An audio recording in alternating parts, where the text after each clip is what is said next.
So, folks, we are about to embark on a journey into spirit science.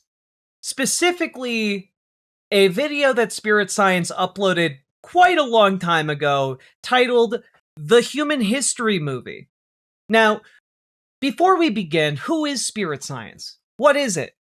It's a YouTube channel run by a cult leader who believes that humans are aliens who are able to astral project and came from different planets, and also that there are ancient alien gods that walk among us and have essentially like meditation spaceships. And also he believes in Atlantis. And I also want to throw out there, he does believe that Charlie Kirk speaks to him spiritually, post-assassination. So, like, this is a guy who is not quite all there. And we've made fun of him before in the past. Specifically, we opened our clown chakras, as he told us never to do, and it's made us way too powerful. And it's time for us to dive into one of his crowning achievements, which is, of course, the history of humanity. And folks, if you haven't, be sure to buckle up, because this gets really, really crazy. Over the last few thousand years, we have warped our own history. Our stories of the past have been changed, altered, mistranslated, and completely been misunderstood as we rounded the curve on the precession of the equinox. Modern views of our history... Man, I love how the precession of the equinox keeps messing up all of human history. I'm always talking about this. I'm always talking about how the precession of history and its interpretation is dependent on the rounding of the equinox. We are cooking. We are cooking already. Let's go. When Kirk speaks to him, does it come out the hole in the neck?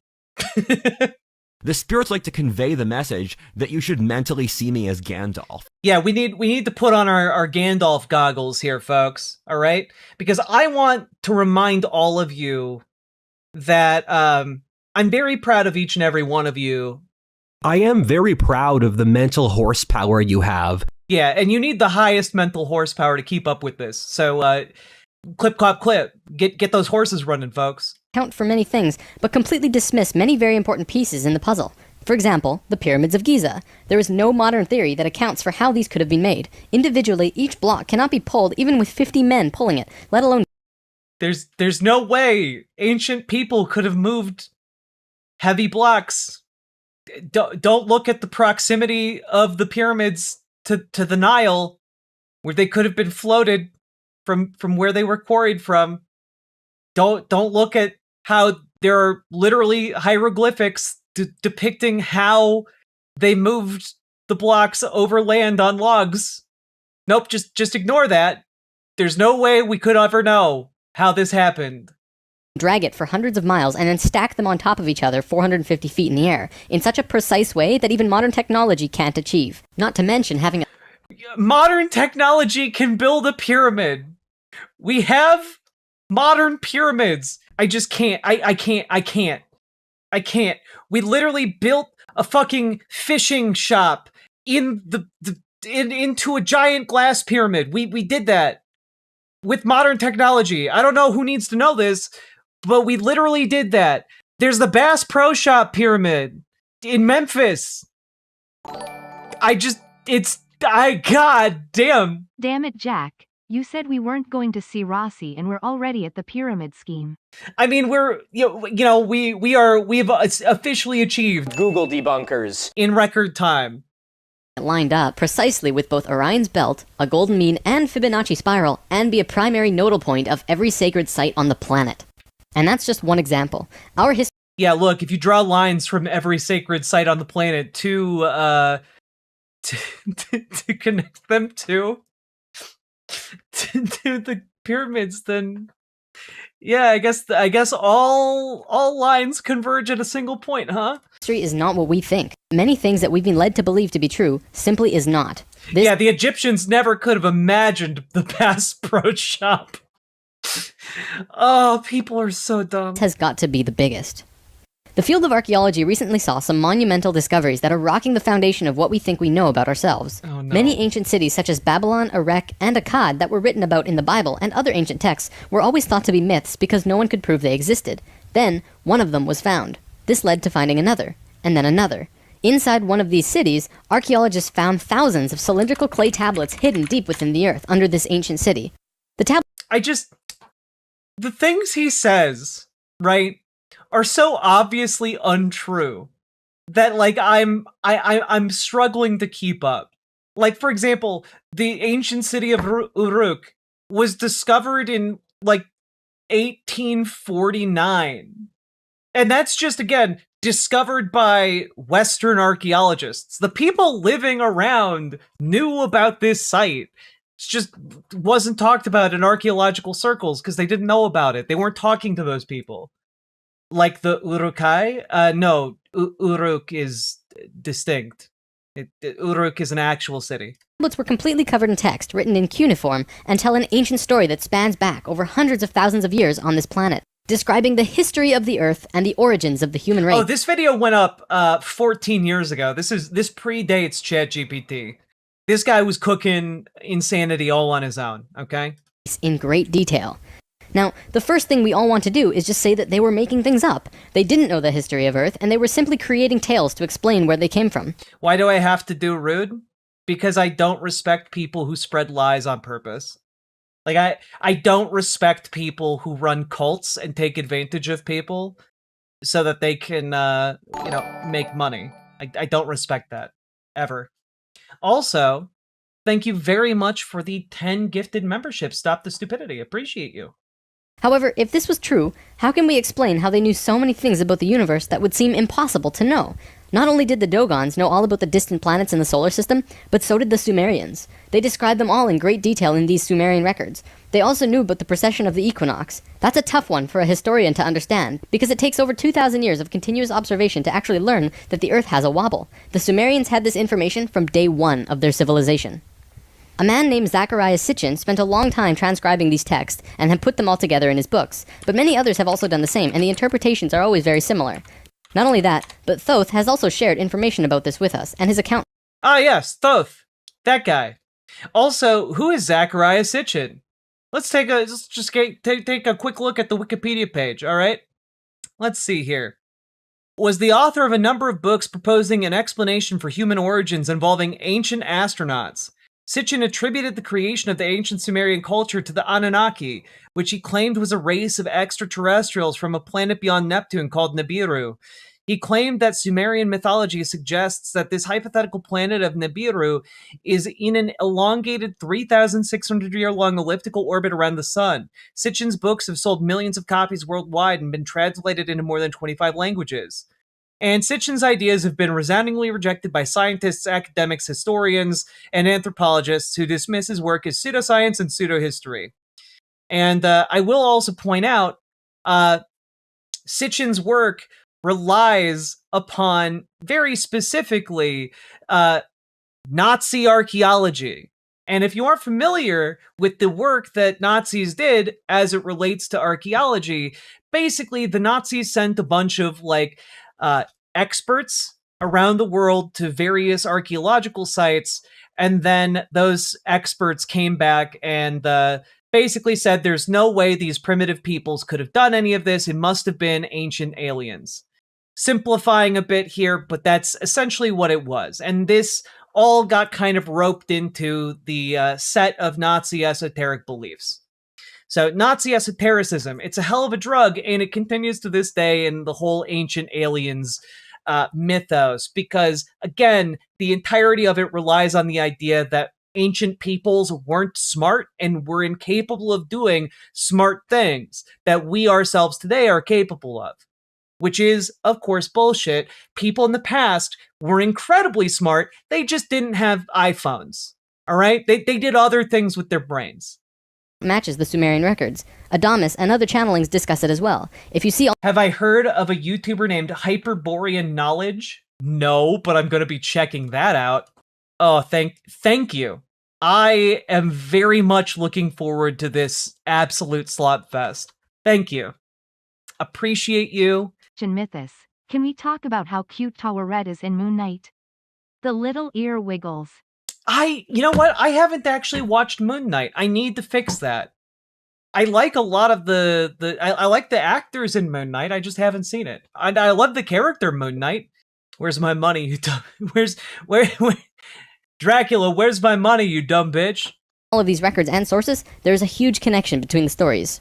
Now, this story spans back hundreds of thousands of years into our past. It talks about Tiamat and Nibiru, the Nephilim, seeding the human race. Oh, fuck yeah, the Nephilim. Let's talk about the space giants. Let's go. Adam and Eve, and the children of Lemuria. This portion of the story is really interesting, but not the most crucial to know. We're not going to be covering this at this time. We are, however, going to be picking up the story at the end of Lemuria, and discussing the events of Atlantis up to present day. What I'm going to tell you is a mix of what these records say, along with what Thoth has I remember Lemuria. I played Golden Sun, The Lost Age. I remember. told us for some finer details. Please have your own experience while watching this. I'm not going to tell you that this is fact. I am simply saying, decide for yourself. Sick.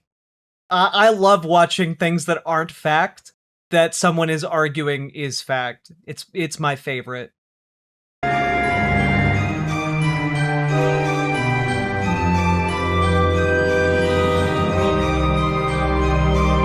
Yeah, he literally is just asking questions. It's genuinely insane how much this style of esotericist belief is like directly models what Nazis did, you know, and what Nazis continue to do, frankly.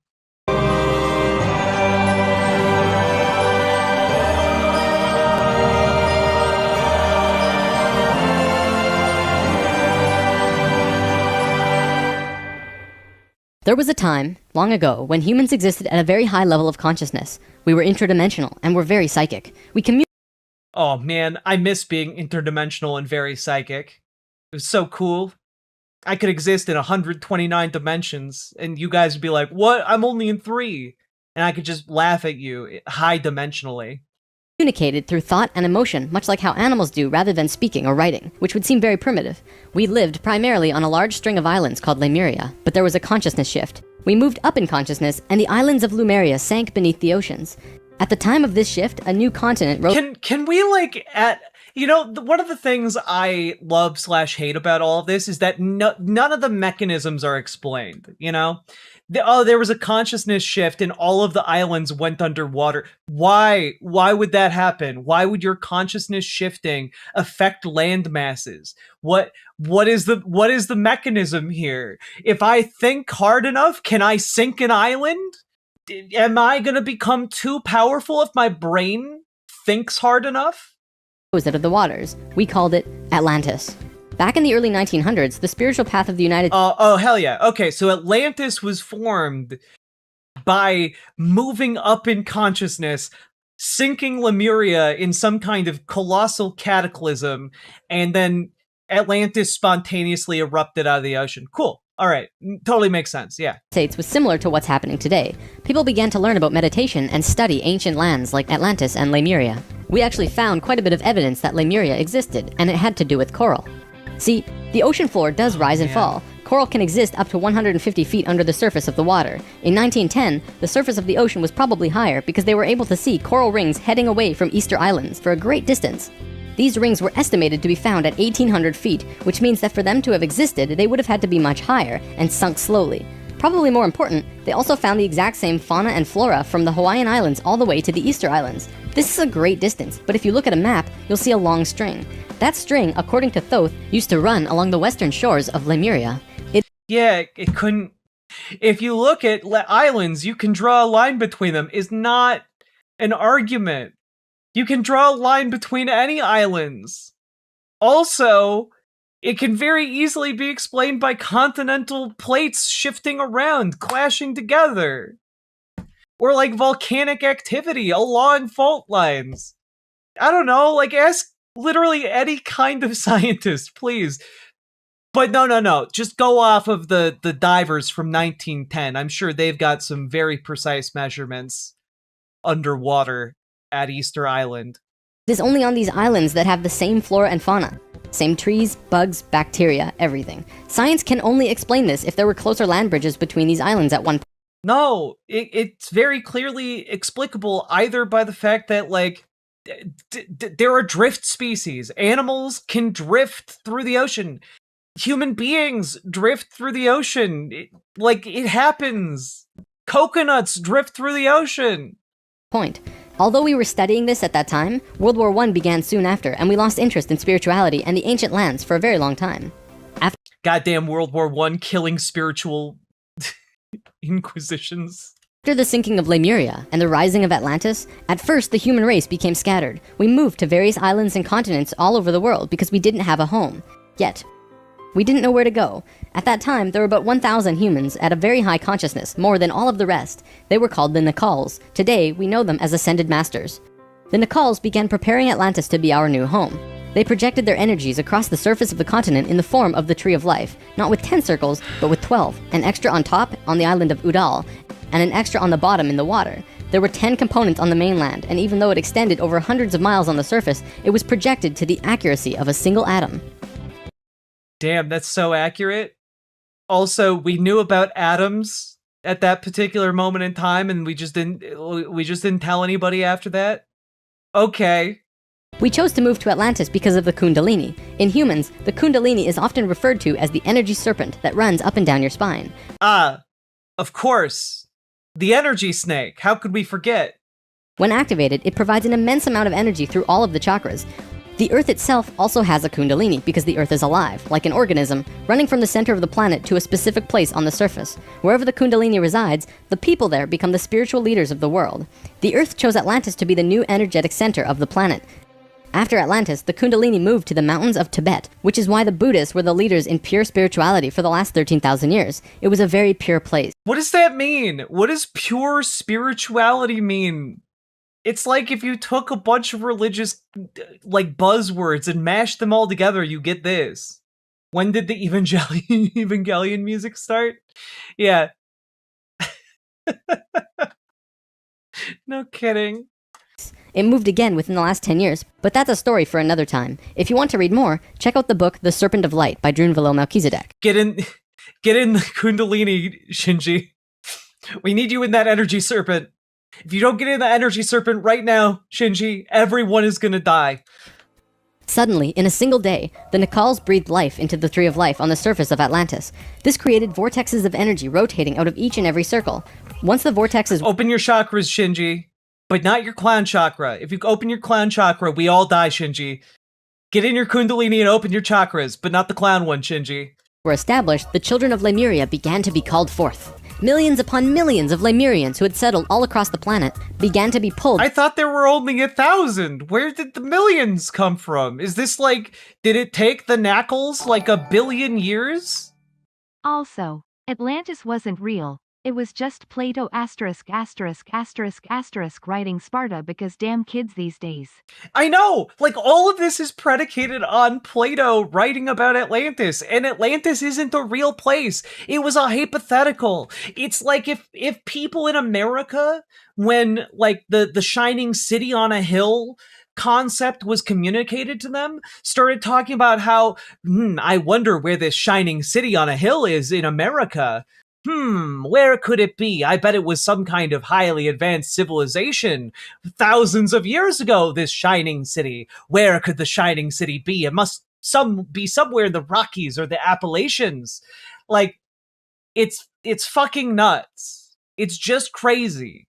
Toward Atlantis, a great... It's honestly just craziness bred from illiteracy. If Atlantis isn't a real place, explain Georgia Jack. I got Georgia on my mind. Sake Tanuki, thank you for the 2 tier 1 subs. Migration began. However, the Lemurian body of consciousness had only reached the age of 12 as a planetary consciousness, because we... What does that mean? What does an age mean to a planetary consciousness? And if you're counting by 12 what? As opposed to years. We were right-brained, we were a female species, like a 12-year-old girl, and some of our centers weren't working yet. They had worked with these energies, but only mastered 8 of the 10. I forgot about the fact that at this point in the growth of human species, we were just 12-year-old girls because of the brains. We were very much according to this, we were very high level and mentally beyond anything achievable today, and we're like highly advanced, but still mentally on the level of 12-year-old girls. All right. Migrating Lemurian was attracted to one of these 8 centers on Atlantis, depending on the nature of the individual. Egg. There, they settled and began to build cities. That left 2 vortexes with nobody using them, not a single person. These 2 vortexes were pulling life toward them, and in life, you can't have an empty place. Life will find a way to fill it. Similar to if you were driving along a freeway, following another car. Life will find a way to fill it. Wait a minute. I think I know what he's talking about. You have a God-shaped hole. And you drop too far behind, someone will fill the place. That's exactly what happened on Atlantis. Though the Lemurians had only filled 8 of the vortex areas, Mayan records state clearly that there were 10 cities in Atlantis when it fell. Thanks, you can see fan. these records in the Troano document, which is now located in the British Museum. This document is estimated to be 3,500 years old, and it describes in detail the sinking of Atlantis. To fill these 2 I'm sorry, wait, I missed the name. Of the vortex areas, Mayan records state clearly that there were 10 cities in Atlantis when it fell. You can see these records in the Troano document, which is now located. Torano document. All right, time to do some Google debunkers. Torano document. All right. The Madrid Codex, also known as the Cortesianus Codex or the Troano Codex, is one of 4 surviving pre-Columbian Maya books dating to the post-classic period of Mesoamerican chronology. The Madrid Codex was produced in western Yucatan, Mexico. Today is held by the Museo de America in Madrid and is considered one of the most important pieces in its collection. However, the original is not on display. Okay, yeah. Content. All right. Mainly consists of almanacs and horoscopes based on the Mayapan calendar used to help Maya priests in the performance of their ceremonies and divinatory rituals. The codex also contains astronomical tables, although fewer of those in the other 3 surviving Maya codices. Some of the content is likely to have been copied from older Maya books, including in the codex is a description of the New Year's ceremony. Let's see here. So, the codex is stylistically uniform. Closer analysis of glyphic elements suggests the number of scribes were involved in its production, perhaps as many as 8 or 9, who produced consecutive sections of the manuscript. The religious context of the codex makes it likely that the scribes themselves were members of the priesthood. Okay, images in the Madrid Codex depict rituals such as human sacrifice, invoking rainfall, as well as everyday activities such as beekeeping, hunting, warfare, and weaving. So, in other words, it doesn't depict anything to do with Atlantis. Google debunkers. Located in the British Museum. This document is estimated to be 3,500 years old, and it describes in detail the sinking of Atlantis. To fill these 2 empty vortexes, according to Thoth, 2 extraterrestrial races stepped in. Not 1, but 2 completely different races. Oh, sick. Two alien races stepped in to help primitive humanity. The first race were the Hebrews, coming from our future. Thoth. Oh yeah, I forgot. I forgot. I genuinely forgot that this guy thinks that Jewish people are space aliens. Quite literally, he thinks that they are a completely different alien species to humanity. And also they're from the future. Says that they came from different races. The first race were the Hebrews, coming from our future. Thoth. Also, I'm sorry, just shout out to the animation of the space future Hebrew popping into existence here. But 2 completely different races. The first race were the Pops, the Star of David is like the summoning portal here. Like, God, this guy watched History of the World Part 1 and thought, yeah, they are from space. Hebrews, coming from our future. Thoth says that they came from off-planet, but we don't know where. Yeah, Space Hebrews, starring Larry David. I can't. This is so stupid. I'm dying. Exactly. The Hebrews were kind of like a kid who went through 5th grade and didn't make it, so they had to do that grade over again. They learned all the math, the left brain stuff, but they didn't. Oh, so, okay, so in this context, the Hebrews are both aliens and from the future, but they learned wrong in the future, so they had to be sent back in time to do remedial learning for soul learning. I can't. I can't, man. You have a God-shaped hole. God. Get the right brain aspect of evolving consciousness, the doing. They didn't graduate to the next level of evolution, so they had to do it again. They knew a lot of things that we didn't know yet. There aren't levels to evolution. That's not how evolution works. Evolution is just a process that happens. It doesn't happen with any intentionality. And brought many concepts and ideas to us that we weren't aware of yet. Now, if this is true, this would explain quite a few things about the Hebrew people in general. They seem to have many sacred geometries hidden within their culture. It also puts perspective on the story of Exodus. Perhaps Moses incarnated into that lifetime to free the Hebrews because they were not direct descendants of humans and were being treated. What the fuck, man? C. Jews in space! That is... Jews out in space. Like, History of the World is a very funny movie. God, I hope Mel Brooks still has it for Spaceballs too, you know? But Unfairly. Or could it be that Moses was visited by an ascended master of the Hebrews who guided him to free their people? Given what we know about dimensions and consciousness, it definitely puts a fresh perspective on old stories that didn't make much sense. We could Does the concept of Jewish people being time-traveling space aliens make everything make more sense to you? Does it really? I don't think that is a very common phenomenon. talk about this more, but let's continue for now. There were no problems caused by the Hebrews coming to Atlantis. They actually benefited our evolution. The other race that stepped in caused big problems. These beings came from the nearby planet of Mars. See, according to Thoth, Mars looked very much like Earth a little less than 1 million years ago. It was beautiful. It had oceans and water and trees that were just fantastic. But something happened to them, and it has to do with something called the Lucifer experiment. Oh, great. From the very beginning of creation, everything is simply an experiment. Creation itself was just consciousness creating and inhabiting itself in that creation. There is no divine plan. Spirit can do whatever it wants. Having said that, if Spirit decides to cut itself off from the rest of consciousness and create a separate reality on its own, it can do that too. This is called the Lucifer experiment.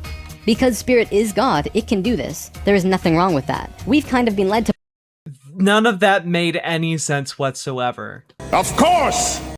believe that Lucifer is evil and the devil. This just isn't true. Lucifer is just another means of perceiving the reality. It is not a unity perception of oneness, but rather a duality perception of two-ness. There's a flower of life pattern for Lucifer as well, but that's a big topic for another time. Is it really? Is this a big topic for another time? Guys, if any of you fall for this, I am personally very disappointed in you. Anytime the Lucifer experiment has been attempted in the universe, it always ends in failure. The species will cut itself off from love and will become incredibly male, left-brained. So Satan is transing people to be men? Gotcha. What always ends up happening is that everyone becomes very greedy. There is no compassion for one another, and everyone ends up fighting until they end up killing themselves. More than Was this ever covered in a later video? I don't think so. I think this is the last one in his series. Hold up, Terrence Howard, is that you? 1 × 1 = 2. A million years ago, the beings on Mars joined the Lucifer experiment, and it failed dramatically. Basically, they cut themselves off from the unity of the universe and created a separate reality. When the Martians severed the love bond, they became pure male, logical beings with no emotions. What happened? So what you're saying is Mars created a planet of Vulcans? Oh man. The amount of mental anguish. Happened on Mars was that they ended up fighting. Mars became a battleground. Eventually, it became clear that Mars was not going to survive. They blew their atmosphere away and destroyed the surface of the planet. Nova recently did an episode on planetary magnetics, and they found some interesting things about Mars. The planet didn't have a magnetic system, however the surface was magnetized, implying that at one point it did, but that something happened. Now, we've been discussing the star tetrahedron before. Ah, yes. The only thing that possibly could have happened to Mars is planetary war. there surely aren't any kinds of forces in the universe or the galaxy that might lead to a planet losing its magnetosphere. And now I want to give you a brief understanding of the Merkaba. The Merkaba Oh, fuck yeah, we're getting to the mind spaceships. Let's go. was known in ancient times as the Chariot of Ascension. It is the star tetrahedral energy field around the body. All around the world, there are references Yeah, chat. Get your star tetrahedrals in order, okay? Your star tetrahedrals are all over the place right now. It's why you guys can't fly through the air like birds. You stupid dinguses. If you only paid attention to your star tetrahedrals, everything would be okay and it'd be cool as hell. to this in ancient texts. When activated to its full potential, the Merkaba, which is both a tool and part of your being, can be used to do the impossible, included but not limited to changing dimensions and traveling through the universe. Before Mars was destroyed, they built huge tetrahedral pyramids. They built 3, 4, and 5-sided pyramids, eventually building a complex that was able to build a synthetic Merkaba. After Can I love this. eventually building a complex that was able to build Yeah, of course. We have a tetrahedral here, and as you can see, there's a city over here. Clearly, these giant formations must be a city. And here's, of course, a Tholus. And yeah, this is the Mars face. You know, it's a face, of course. It's a face thing, and that proves my point. This is crazy. It really is. You know, this is not an argument. a synthetic Merkaba. After a million years or so, it's been eroded, but the proof is there. Now, because the Martians were severed from the Unity consciousness, they couldn't create a living Merkaba. They simply used it as a tool. They created a synthetic Merkaba to travel in time and find a new home. A small group of Martians tried to get away from Mars before it was destroyed, and that place they found was Earth. About 65,000 years in our past. They saw this little vortex sitting there, just pulling in life, with no one in it. They didn't Just a poor little innocent vortex, hoping some life comes along and we can pull you into our vortex. Oh, I hope nothing happens to our vortex. You have a God-shaped hole.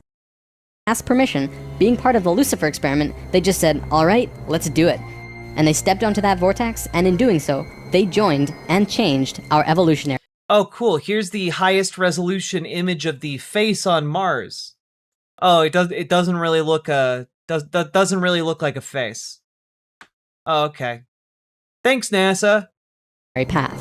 Thoth's father, Thome, was one of the Nakals who set up Atlantis on the island of Udal. That island, the top Is this Timu Scientology? Yes. You've gotten it. Heck, Spud, you've won the stream. Congratulations. You did it! When you need a tetrahedral synthetic Merkaba to move you between your inner 12-year-old girl and the Lucifer experiment transman you've become. Yeah, look, every trans person needs their tetrahedral star in order, okay? It's very important. top of the Tree of Life was the brain of Atlantis, and on it was a small city called Poseidon. This city is what Plato Oh, okay, yeah, we're in Poseidon City. Okay. was discussing when he said that Poseidon bore 10 children, the 10 circles on the Tree of Life. Poseidon was made of 3 rings painted in black, red, and white stones, and it was the symbol for Atlantis. The inner circle represented the Nakals, the middle circle were the priesthood, called the Maya, and the outer circle represented the regular people of Atlantis. We'll come back to this down the road. There were only a few thousand Martians who came to Earth through the synthetic Merkaba. I do want to point out here, Plato didn't write any of this stuff. This is all, we're just imagining if this was true. We'll come back to this down the road. There were only a few thousand Martians who came to Earth through the synthetic Merkaba. The first thing they did when they arrived in Atlantis was try to take over the continent. They tried to declare war and invade. However, they were vulnerable due to their small numbers, compared to the millions of Atlanteans, and we finally subdued them. We were able to stop them from conquering us, but we could not send them back. When this happened on our evolutionary path, we now had the planetary consciousness of a 14-year-old girl. Man, what the fuck? It's so sussy. Like, come on, man. We had the planetary evolution of a 14-year-old girl. Call SVU, alright? The Martians were an incredibly male species, and also very old. So what you had was a 14-year-old girl being taken over by a 60 or 70-year-old man. We had no choice in the matter. The Martians just stepped in and said, like it or not, we're here. They didn't care what we thought or felt about it. Really, it was no different from what the settlers of North America did to the Native Americans. Once the initial Yeah, except, what the settlers did to the indigenous people of the Americas was real, and this is all imaginary bullshit. I feel like that's a pretty clear distinction, actually. conflict was over, it was agreed that the Martians would try and understand this female thing they lacked. This emotional feeling, which they had none of at all. Yeah, and as we all know, women are only emotion and men are only logic. Which, if you start thinking about it that way, none of this story makes any sense. Why a rational, logical group of people would show up as refugees and immediately try and kill everyone despite a massive, imbalance of power that clearly goes against them. That doesn't seem like a really rational or logical thing to do to me, but, it's his weird knockoff D&D world, so, who am I to judge? Things more or less settled for a while, but the Martians slowly began to implement their left-brain technologies, which the Atlanteans knew nothing about. One after the other, the Martians kept putting out these left-brain inventions, until the Atlanteans The left brain inventions. nothing about. Ladders. One after the other, String. Clocks? And snorkels. Only left brains could ever have thought of that. the Martians kept putting out these left-brain inventions, until the Atlanteans slowly began to see things through their left brain. We slowly began to become a male species.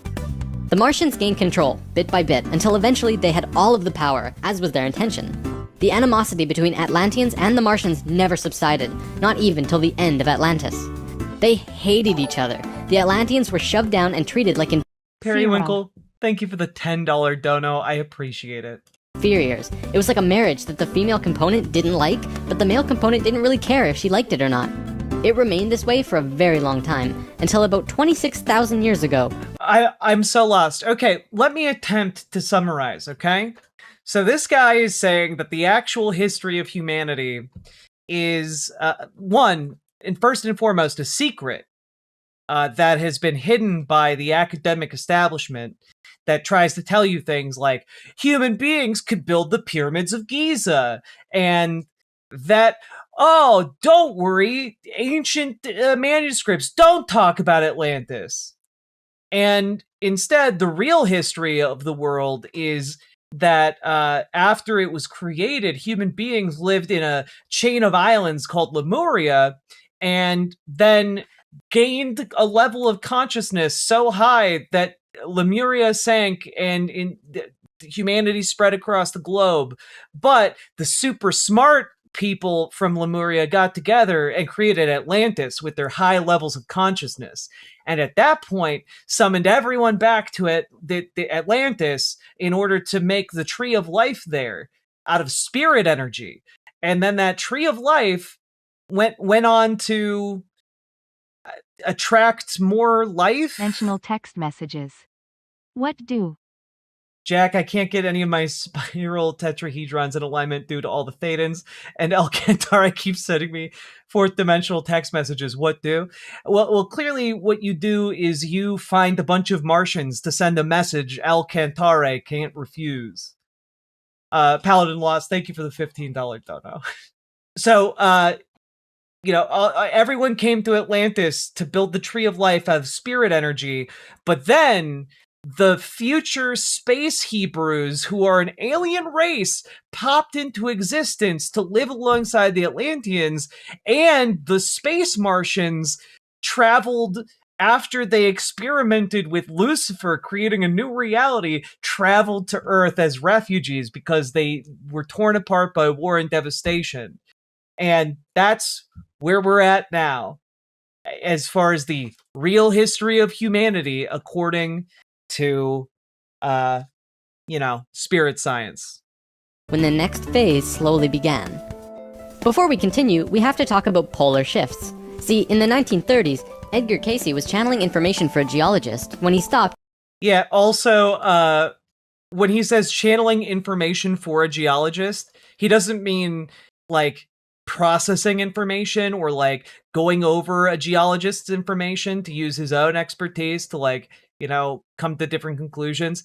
No, he means channeling spirits on the behalf of a geologist, which just translates to a guy made a bunch of shit up. And he said, "There's something you should know. In the near future, the Earth's poles are going to shift." Casey was a brilliant man with a very strong connection to higher dimensions, where he communicated with other beings for the human race. Ultimately, it was because of his channelings that the belief system called New Age was created. This is again just putting what he was doing into boxes of understanding, because no one else understood what he was doing at that time. Nevertheless, when Casey talked, people listened. Geologists began exploring the possibility of a polar shift, and they found something remarkable. A string of major pieces of evidence came forth and lent tremendous weight to what Casey was saying, and they have now changed the world's view on the subject. Scientists believe... Man, I love that apparently whenever some dumbass says something offhandedly that turns out to be true, they're actually the next spiritual leader of the world. Yeah, I'm pretty sure Dave down at the drugstore in the tinfoil hat, I think he might be the next, Nostradamus, I think that's what it's called. That if there was going to be a physical pole shift, there would also be a change in the magnetic poles. Through studying lava beds, geologists were able to see... Are they schizo high? No, they're just a cult leader. ...where the planetary magnetics were when the lava beds hardened at certain depths. They found that the earlier magnetic poles were not where they were now, but in Hawaii. The last shift that took place was 13,000 years ago, and we will get there in the story soon. They did another test and found that... Oh, 13,000 years ago, the fall of consciousness? It had shifted again 26,000 years ago as well. Scientists also learned that polar shifts happen very quickly. In a single day, the magnetics would do a complete flip, or turn 90 degrees. There's that number again. And within 24 hours, the sun would be rising differently than it did the previous day. This shift has happened hundreds of times over the last 100 million years on Earth, but it's speeding up now and happening faster and faster. Now only 13,000 years between each shift. Oh no, soon it'll be shifting every day. He's cribbing the style of his video from the Dan era of extra credits. I just want to slap him and say, get their style out of your video. Right? Like, it is very similar to an extent that when I first became aware of this channel years and years and years ago, I thought it was a spin-off of Extra Credits, and I thought that like Extra Credits had actually like become a cult, which wasn't the case, but like I did think that for a not insignificant period of time, A whole new viewpoint is beginning to be understood. From space, would this not appear as a pulse? Now, there's a lot more to talk about with polar shifts, but I'm going to give you the basics. A scientist named Charles Hapgood was studying this at great detail because the leading theory behind what caused polar shifts was still underdeveloped at the time. He came up with a theory that demonstrated to be possible through various experiments. Through these experiments, they learned that the surface of the Earth, the crust, could slip over the main mass of the Earth, which continues its rotation as if nothing happened. The crust would rotate and spin out of control until eventually it settles again in a new location aligned with the new magnetics. During this time, there are massive earthquakes and tsunamis and devastations that rock the world. Doesn't that sound a bit like the destruction described in the Book of Revelations? I mean, I guess if you interpret any destruction as being similar to what's described in Revelations, then sure, I guess. It also sounds very similar to what's described in The Day After Tomorrow and Independence Day. And insert most high-budget films that occur on Earth. Now, I don't want to freak anyone out. Besides Edgar Cayce's account, many other ancient prophecies, including Nostradamus and Mayan prophecies, have talked about polar shifts in one way or another. And modern science is becoming increasingly... They've talked about polar shifts in one way or another is a crazy way to say. They've all talked about, like, apocalyptic events, which I want to point out is an entire genre of literature. It's apocalyptic literature is a genre and is incredibly common across the ancient world. This isn't unique. They're not talking about the same fucking things. Aware that there is going to be a polar shift in our near future, which is lining up with our consciousness. This guy's brain is literally left behind. Yeah, true. Shift, though they don't take that aspect into account. It's funny, actually. A while back, Nova did 2 reports on polar shifts, and both times NASA shut them down. Then I'm sorry, a while back? A while back, Nova did... In 2003? 2 reports on polar shifts, and both times NASA shut them down. Then recently, Nova released a new video called Earth's Magnetic Storm. That video shows all of the evidence for pole shifts without actually using the words pole shift. It's almost as if a specific company doesn't want us knowing about this and the evidence Ah, yes, NASA. It must be in on the Mars conspiracy. Must be a figment of the Lucifer experiments. that's been brought forth. Polar shifts are directly related to the magnetics of the planet as well. Planetary magnetics are supposed to look like this, but the reality is much different. Our magnetics have been weakening over the last 500 years or so, and today, they look a little more like this. It was the magnetics becoming more and more warped that's causing many of the problems we've seen in the last 20 years. Birds follow the magnetics of the planet to migrate, and they'd be ending up in places they shouldn't be. Whales were continually beaching themselves in the 90s because they followed these magnetics, which led them to land where there should have been water. As for humans, you know how on the night of the full moon there are more rapes, murders, and violent crimes than any other night of the lunar cycle? Well, the moon affects the magnetics of the Earth, slightly. But the magnetics are so warped right now, it's affecting how we think and act as a planet. Or, and I'm just throwing this out there, there's more light that allows people to see more easily and do crimes with fewer witnesses. That's assuming, by the way, that he's even saying something true about the level of criminality that occurs on nights of the full moon, which I am absolutely not inclined to grant him, but even if I did, there are way more clear and obvious explanations than magnets, bro, trust me. Collapse of social structure is related to the geomagnetics of the Earth. Or perhaps it's the other way around. There's one other thing that we need to discuss about polar shifts. They always line up with a consciousness shift. They are interrelated. Thoth lived on Atlantis for a very long time, and he told us that he saw the Earth shift 5 times, watching the sun rise in the east, and then the west, then the east, then the west.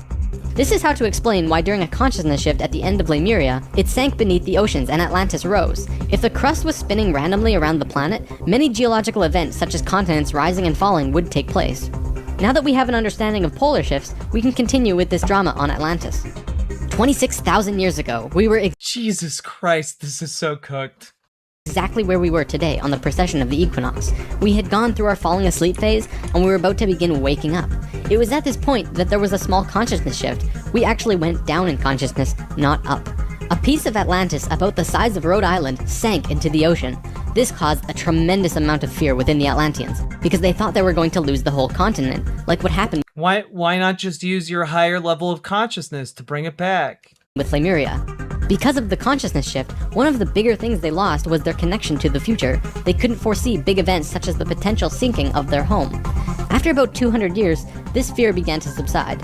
Now, in both the Bible and the Sumerian records, the accounts of Adam, Eve, and all of their children were recorded to have exceptionally long lifespans, like 900 years or so. So 200 years for us back then is like 20 years for us today. We'll explain how we got there soon. Okay. Things kind of settled for a while, and then between 13,000 and 16,000 years ago, a comet approached the Earth. Because we were living at a high... He said the moon affects behavior, but doesn't believe that it affects the tides. No. It only affects magnets, like our brains. You really gotta stay on the ball with this one. You gotta make sure you're following the insanity, because if you don't keep up with it, it will consume you. And man, I hope that pointing out how stupid this is, how utterly out of whack this is with reality, that I am to some degree inoculating you guys from this bullshit. Specifically, like, ancient aliens bullshit, and, you know, new age bullshit, and all of this is bullshit. And I really hope you guys realize that, because it's pretty obvious to me, but, like, he's wrong about practically everything he says. Consciousness across all dimensions, the Atlanteans became aware of it before it hit. A great conflict occurred in Atlantis. The Martians, who were in the minority even though they were in control, wanted to blow it out of the sky with their laser technology. However, the Nacals... What?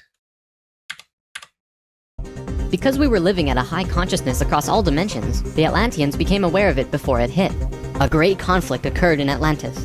The Martians, who were in the minority even though they were in control, wanted to blow it out of the sky with their laser technology. However, the Nacals had learned of the comet's true nature, and the Atlanteans protested. They said that the comet was in divine order. They had to allow it to take place naturally. Let it... What? No, don't worry, bro. We're at a high enough consciousness. This meteor strike won't kill all of us. No, sure, we have lasers that could blow it up. Don't use those. Let it hit, we'll be fine. It hit the Earth. That's what's supposed to happen. The Martians fought the Atlanteans, but in the end they gave in. The Martians agreed to— Does this channel have many followers? This video has over 5 million views, and the channel has 1.5 million subscribers. let it hit the Earth. When the time arrived, it came screaming into the atmosphere, plunging into the Atlantic Ocean just off to the western shores of Atlantis, near where Charleston, South Carolina is now. Only Damn. Okay. that was at the bottom of the ocean at the time. The remnants of the comet are now scattered across 4 states, and science has definitely determined that it hit at least 12,000 years ago, if not more. They're still finding pieces today. Although the main portion struck near Charleston, a few fragments actually hit the main body of Atlantis. Wait, I'm sorry. I completely missed the part where Atlantis is like just off the coast of just off of the East Coast. For what I thought that we had established early on that it was somewhere in like the Pacific Ocean.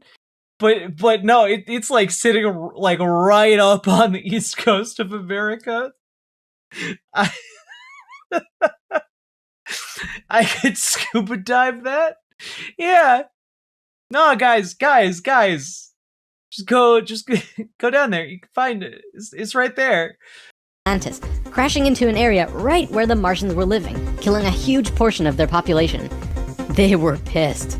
They said, "It's all over. We're divorcing you, and we're gonna do whatever we want. You can do what you want, but we will never listen to you again." What did we do? We just thought that this comet should strike you and kill so many of you. Why are you angry at us? You had lasers that could have stopped it. Why are you mad? We know this whole bit. We've seen it in divorced families throughout the world. And the children? Well, look at our modern world today. We are the children. You can guess. Oh, okay. We're the children of divorce.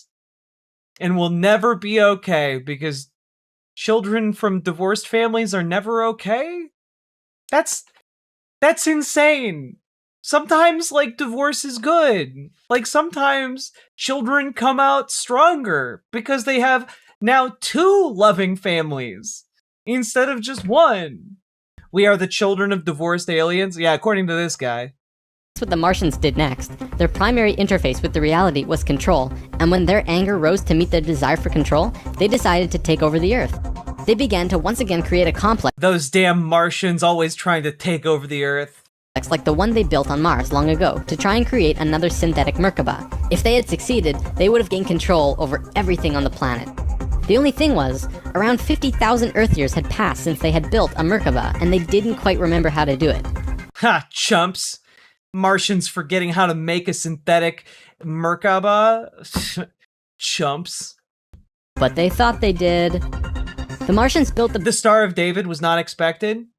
Oh, that's because you missed the part of the video where he straight up said that Hebrews are space aliens who are time travelers from the future. So that explains why it was unexpected to you to see a Star of David. It's the weirdest anti-Semitism I've ever seen in my life. buildings in Atlantis. They set up the whole experiment, threw the switch, and lost control. The destruction was immense. In this reality, you can hardly make a greater error than to create an out-of-control Merkaba. The experiment began to rip open the dimensional levels. Not the higher ones, but the lower ones. Oh no, not the lower dimensional levels. They're the load-bearing dimensions. To give an analogy, if you took a knife and slit open your stomach, the stomach acids would seep into other parts of the body that it's not supposed to be in.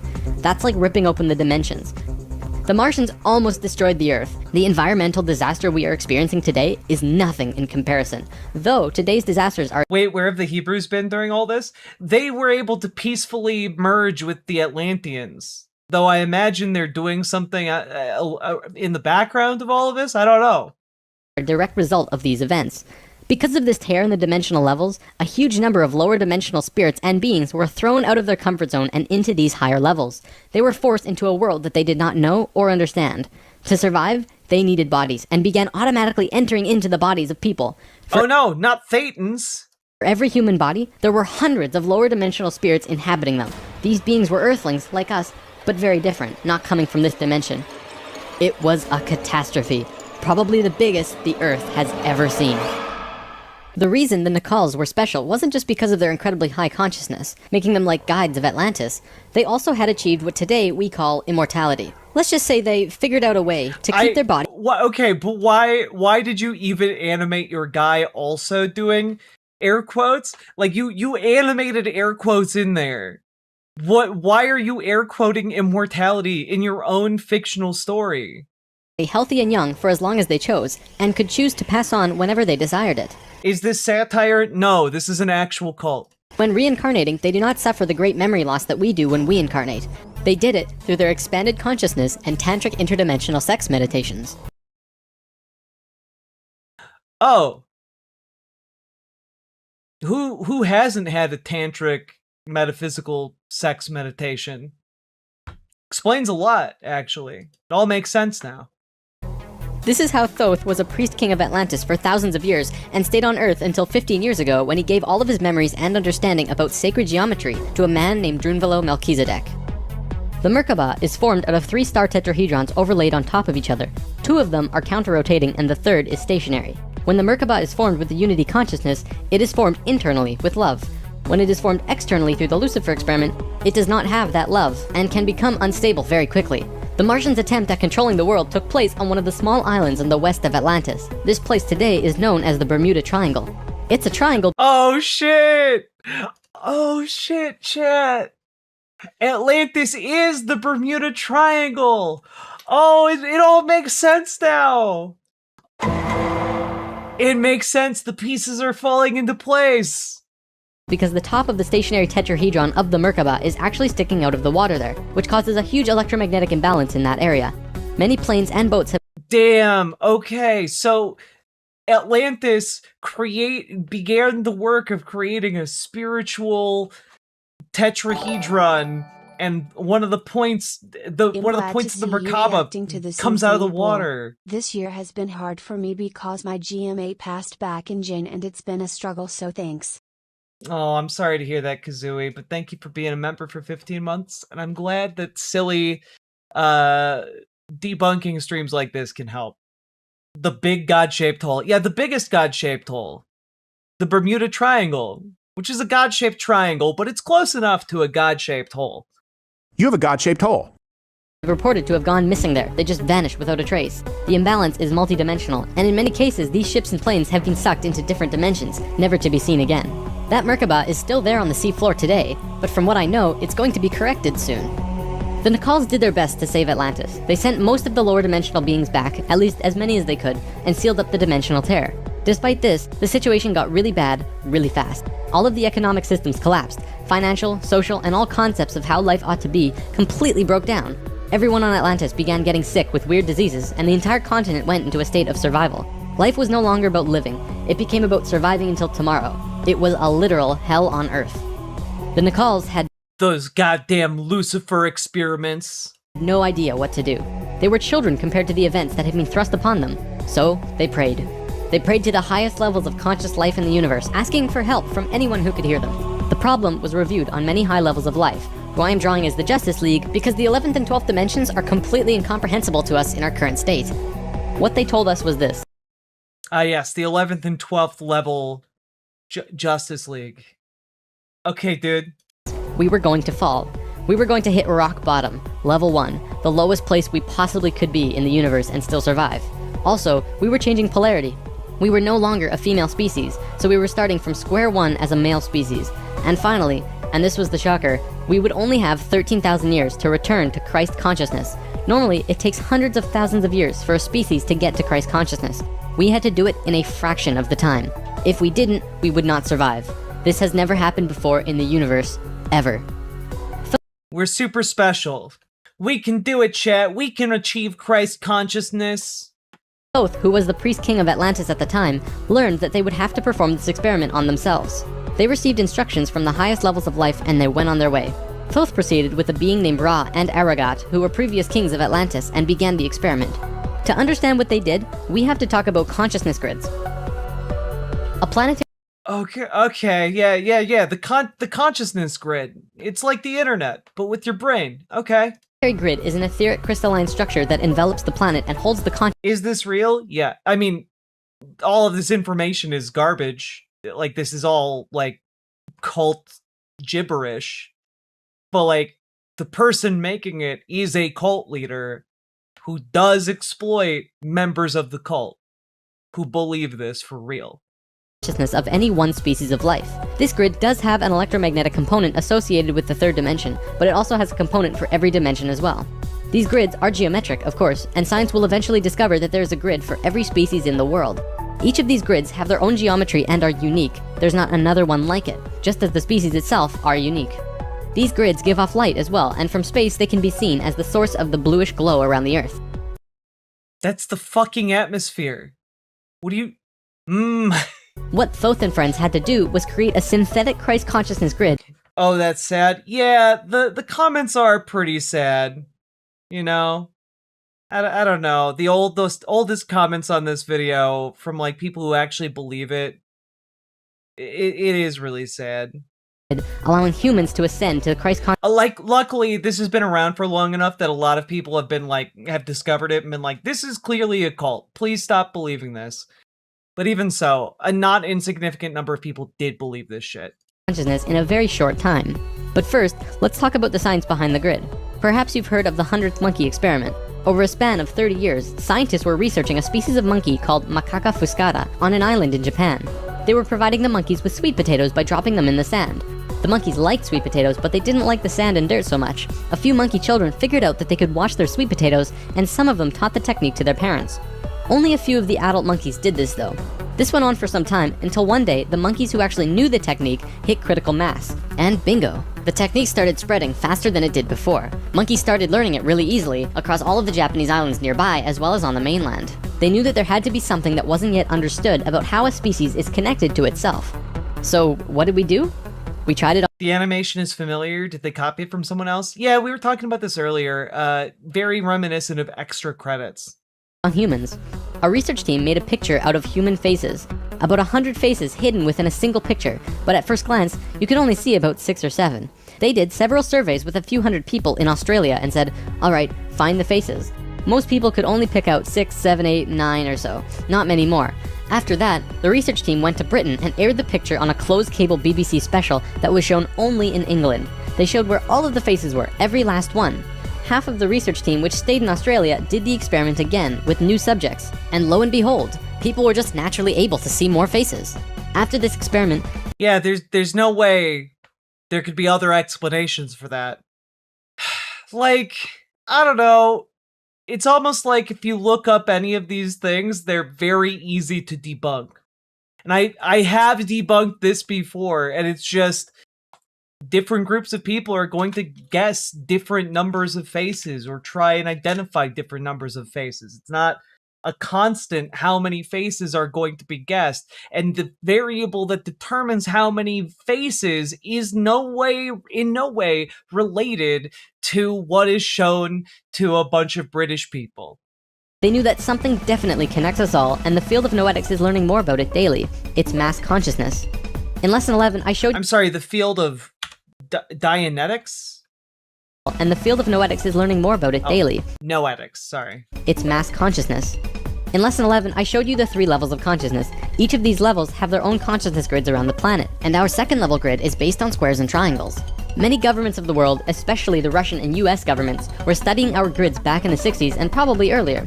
When mapping out the grid on the planet... Yeah, and then they found out that was all bullshit, and they stopped spending money on it because it was a waste. You find little military bases on many of the nodal points of the grid. There are tons of these bases way out in the middle of nowhere, like on little islands like Guam. This couldn't be a coincidence. Yeah, it couldn't possibly be the strategic importance of island bases like Guam. It couldn't be that. It must be random dots on a map that I made up. That these government powers place their bases right where the little spirals came out of the grid. They were trying to take control of the grid, because if you control consciousness, you control what we think and feel. Of course, there was another organization that had its hand in both of these governments, and still do, and we will discuss them soon enough. Oh boy. This grid is visible through astral projection as well. 13,000 years ago, it began. Thoth, Ra, and Aragat were to create a global complex that was able to build a synthetic Christ consciousness grid over a 13,000-year time period. The first thing they did was to fly to a place which is now called the Giza Plateau, but back then it was known as the land of Chem.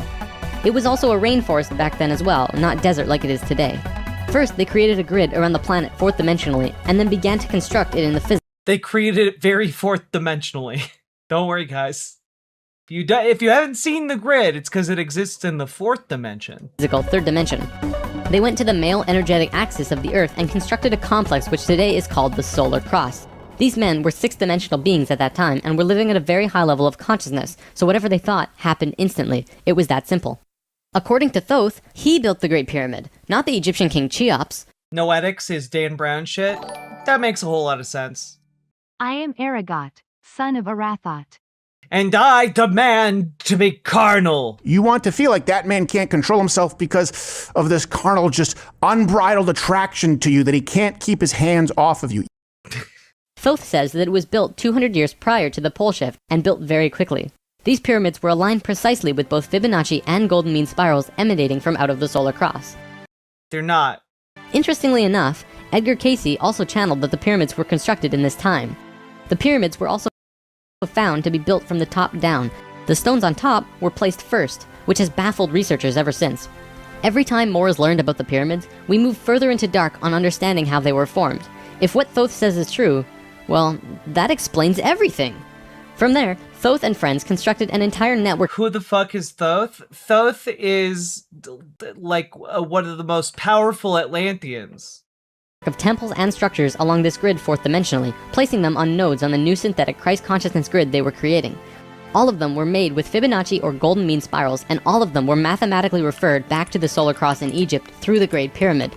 The creation of all of the sacred sites on the planet were no accident. It was a single consciousness that created them all, from Machu Picchu to Stonehenge to Zaghuan. You name it.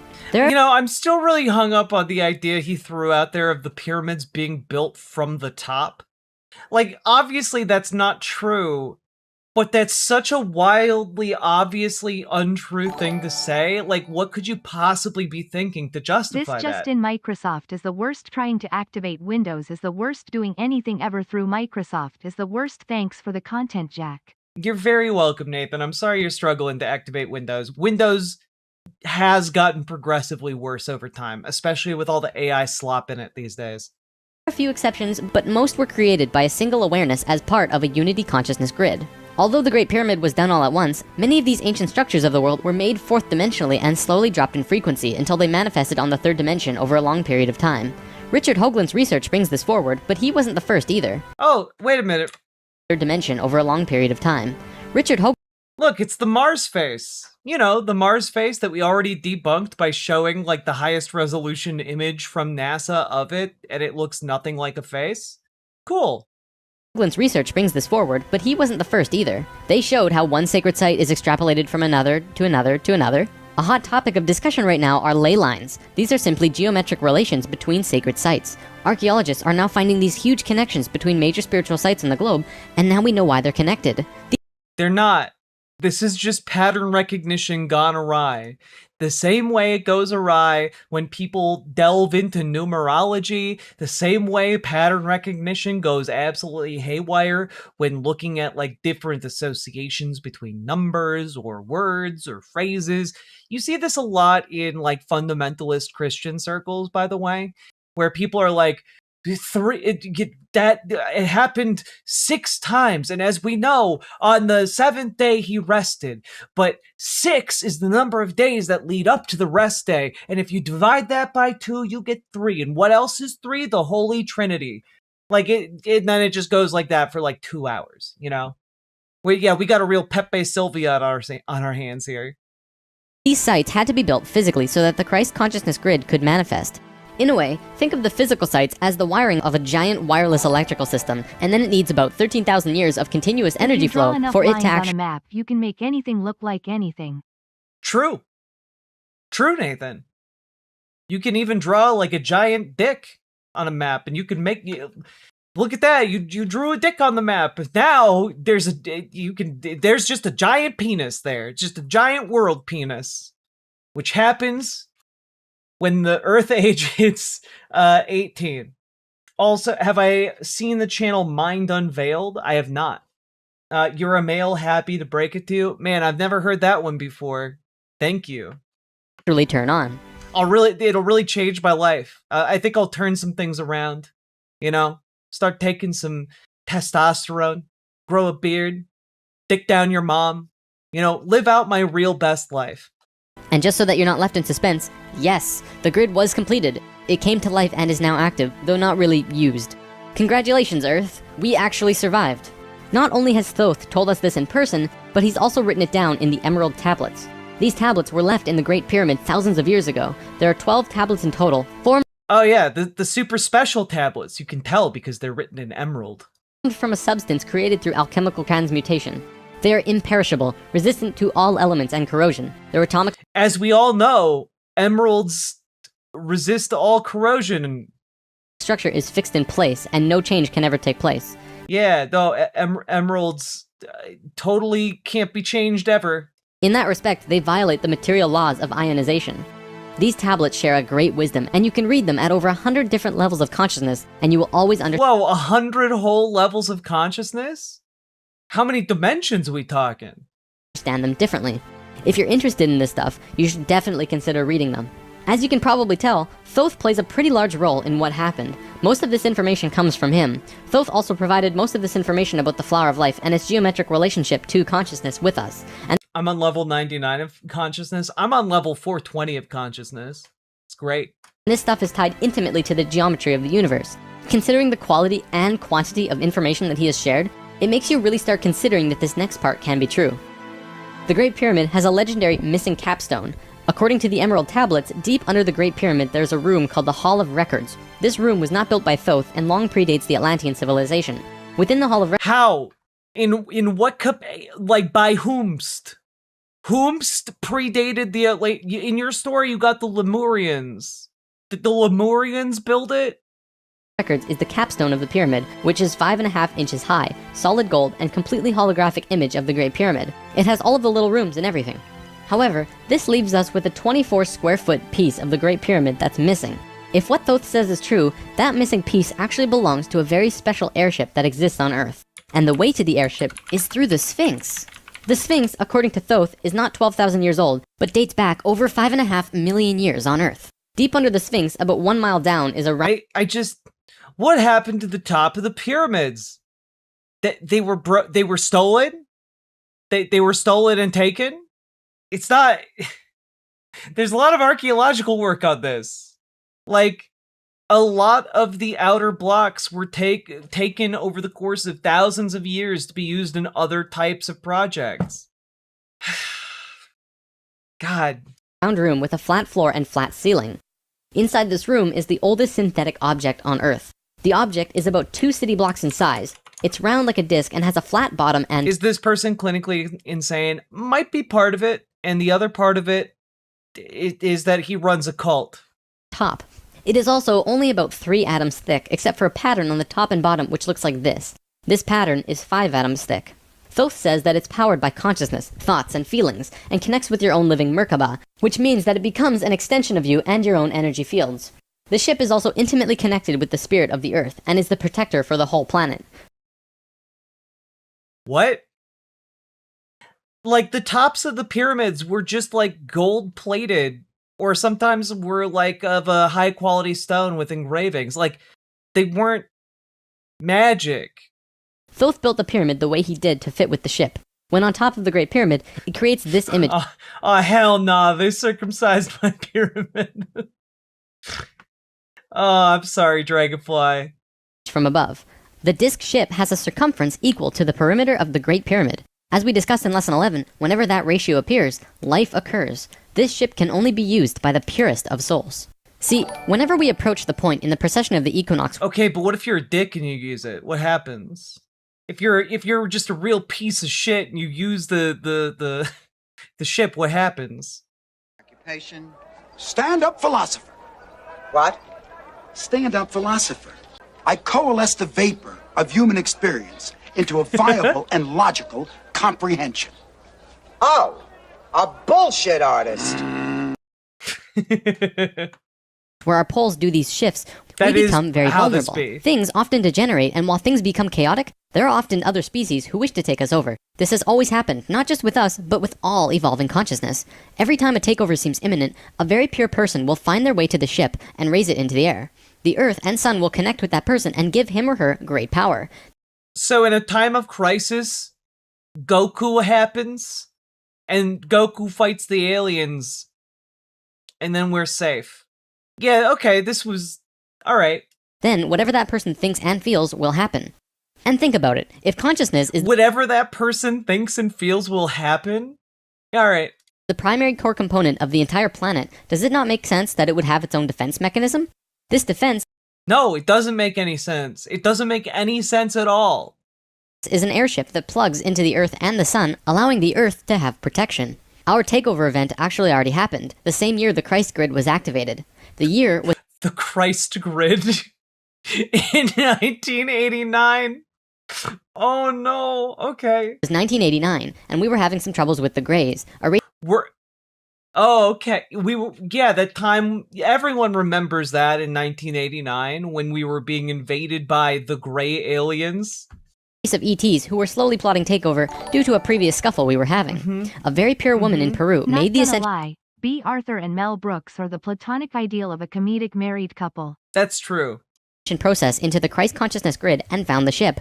She tuned it to the frequency of the fourth dimension where she raised it through the Earth and into the air, and manifested a situation for the Greys to leave. Within a very short time, the Greys began getting sick, and remained sick for as long as they stayed here.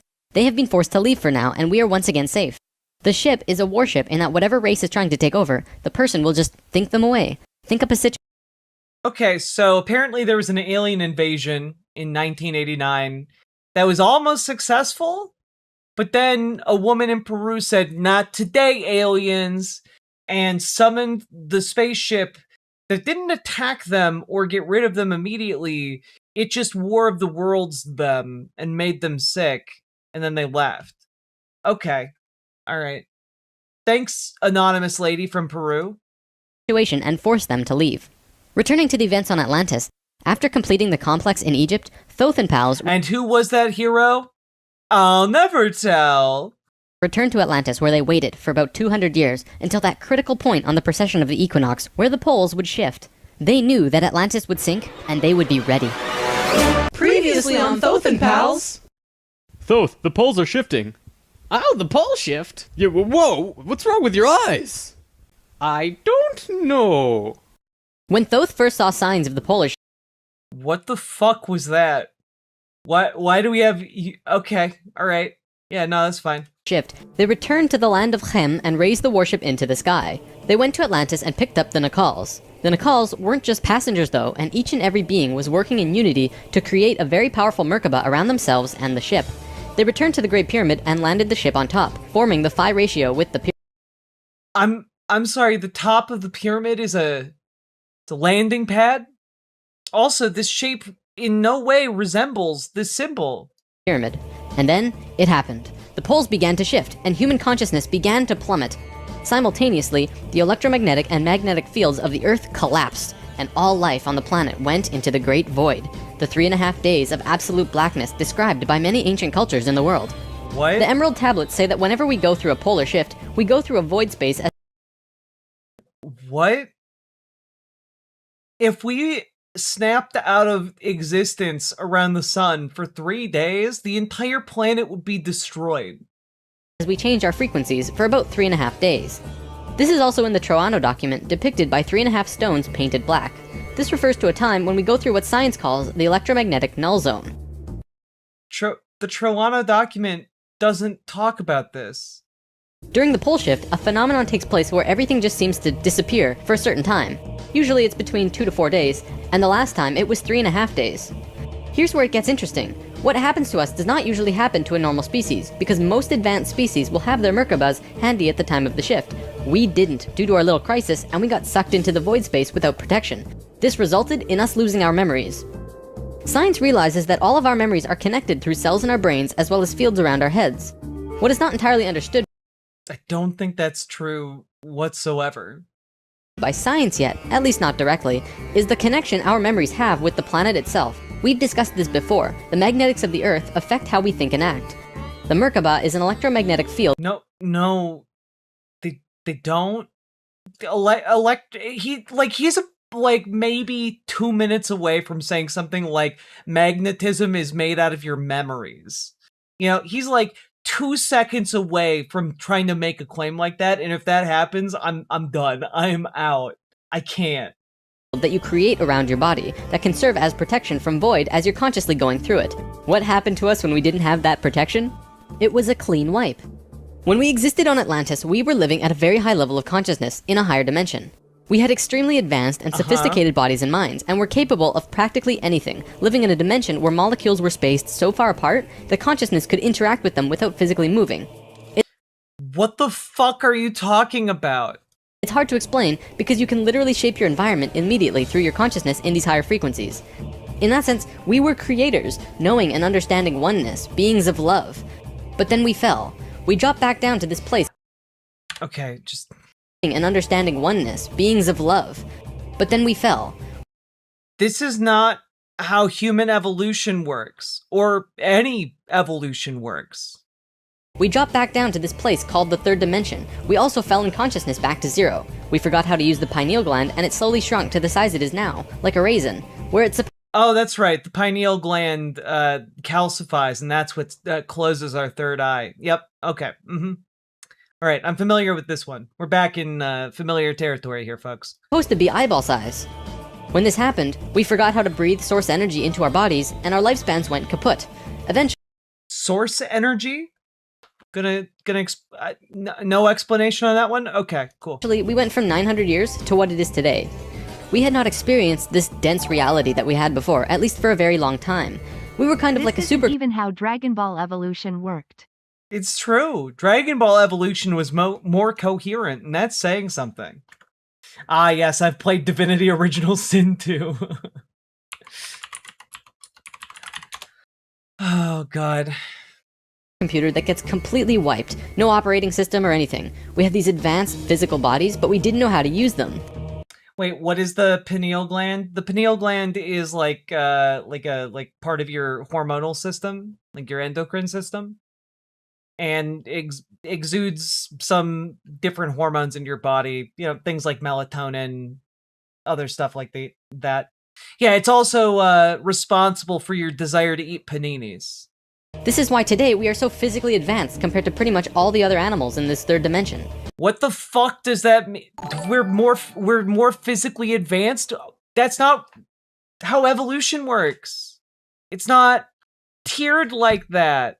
We are not more physically advanced than these animals. We have more capable mental horsepower. And you know what?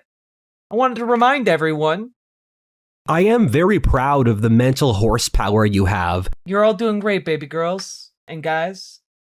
For a time, the survivors of the Atlantean fall, and there were a few, were literally hairy barbarians. We even had to rediscover fire. The reason we're having such a hard time finding evidence of Atlantis is because for the most part, the events of Atlantis took place on a much higher dimension than our physical Earth exists on right now. Oh shit! That is such a convenient excuse for why there are no... there's no evidence. All the evidence is on higher dimensions, chat. That explains everything. Of course! Everything I've drawn of Atlantis can't be taken as that's what it looked like, because it didn't. This landmass did physically exist, but the Atlanteans were not inhabiting that dimension of its existence. If the warship hadn't been protected by the Merkaba... Yeah, guys, there's no evidence of the Atlantean cities because all of the cities were built in the higher dimensions. Duh! The Nicals would have lost their memories. They retained their memories when the Earth came out of the void and began their work once more. Thoth and 1/3 of the Nicals went to the Island of the Sun in Bolivia. Aragot and 1/3 went to Tibet, and Ra and the remaining third went to Egypt, where they waited. Now, we're going to begin bridging the gaps between this story and our current history. In between the fall of Atlantis and the dawn... Oh boy, I'm ready to lose it. This is difficult. One of our first civilizations, who were the Egyptians and the Sumerians, there was a 6,500 year gap between them. What was happening to us in that time? We have to look at this precession chart again. This is where we fell in consciousness, point C, and this was our falling asleep phase too. Thoth, Ra, and the Ascended Masters were waiting until point D. They had to wait for humans to just evolve themselves over a 6,500-year time period until they were advanced enough to actually receive this new information that they were going to provide. Sometime in here was when the flood of Noah occurred. Because of the pole shift, the Earth went through an ice age. This is scientific fact. When the ice melted, it would have... I forgot, Christianity and all other religions are simultaneously true. I forgot about that. ...caused massive flooding. DNA is the physical manifestation of who you are. It is your soul's physical aspect. What? Space! What we are seeing in DNA is changes in the codons. There's 64 possible codons in DNA, and humans only have about 22 or so. What we're finding is that there are 6 more codons being activated within these children, and they are choosing 2 of the 6. These kids are what we call indigo and crystal children, and probably the super psychic. Oh my god. Oh my god, we got the indigo and crystal children. Let's go! Of course! Of course! As well. Now, this is a chromosome. Basically, what this is lots and lots of DNA wrapped into this weird H-like shape. This is located in every cell, and is part of your body of consciousness. What Thoth tells us is that every level of consciousness seen here not only has its own consciousness grid, but its chromosome change as well. The second level, where we are now, has 44 and 2 chromosomes. To any scientist, this is basic biology. The first level, however, has 42 and 2, and this third level has 46 and 2. Of course! The fourth and fifth have 48 and 2 and 50 and 2, respectively. The primary physically visible difference between these DNA in all life is height. The first... Oh shit, chat, we are getting to giants. We made it. We made it all the way to giants. We about to learn some giant lore. The first level has an average height of 4 to 6 feet tall. The second level, us, has an average height of 5 to 7 feet. Third are about 10 to 16 feet, which we are about to translate to. Fourth is 30 to 35 feet, and the last is 50 to 60. You may remember a being 50 to 60 feet tall named Metatron, the Hebrew archangel who is the perfection of what humanity is to become. He was 55 feet tall, that guy. The last 2 heights are far in the distant future for us, though. That was some weird shit. This is a place in Egypt today called Abu Simbel. The first thing you notice is that these statues... Oh, yeah, nah, these were, they had the giants pose for these. Statues are huge, but with the information about the DNA, this paints a different picture. These beings would be in the 60-foot range if they were to stand. They were at the 5th level of consciousness. These beings on a different wall are... Nah, it couldn't be that, like, human beings like making pictures of things really big. No, it has to be that there were giant people. 35 feet tall. 4th level of consciousness. Here are some 3rd levels as well. Archaeologists saw this and thought that it meant that the man was just much more important than the woman, when in actuality, the kings of Egypt had 5 different names, one for every level of consciousness. Some of the kings were even able to translate into different dimensions, and that's how they guided the population with the power of the god. Also, look, okay, I know that all of this sounds really crazy, you know, I understand, but also, it does beg some pretty interesting questions, chat. For example, like, what happens?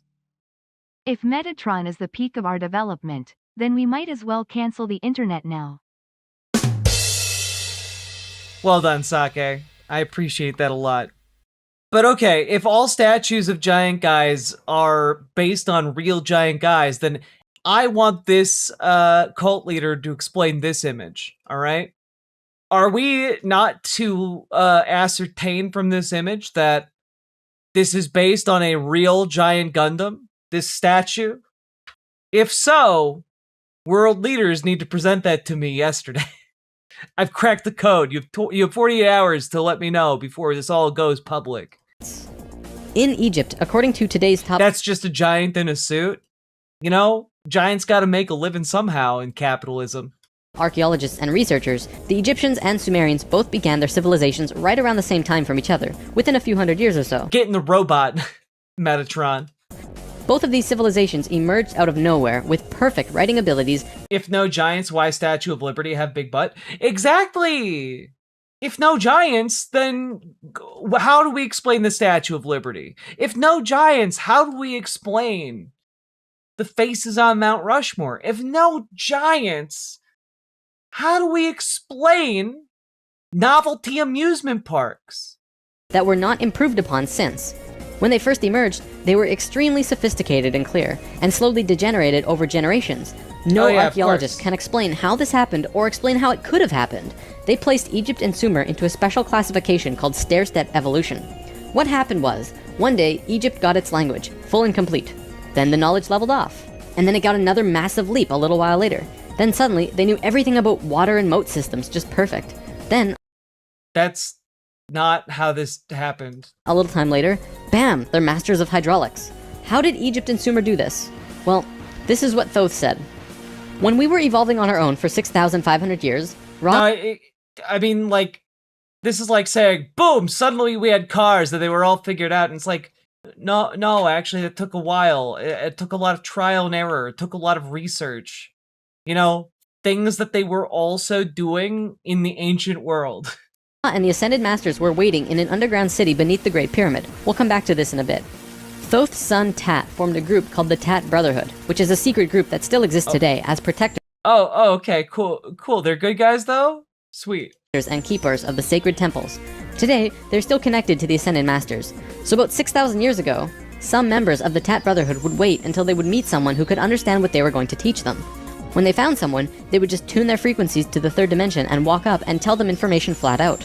They said, hey, if you do this and this happens. The Egyptians would say, wow, look at that. Then they would go underground, wait another little while, and repeat the process. Over a short period of time, the Egyptian and Sumerian evolution... Yeah, nah, ancient Egyptians couldn't figure that shit out on their own. They had to be told that by a space alien. Yeah, okay. Shot up in stair steps. As for the Sumerians, they also received a more detailed story by those who were assisting them.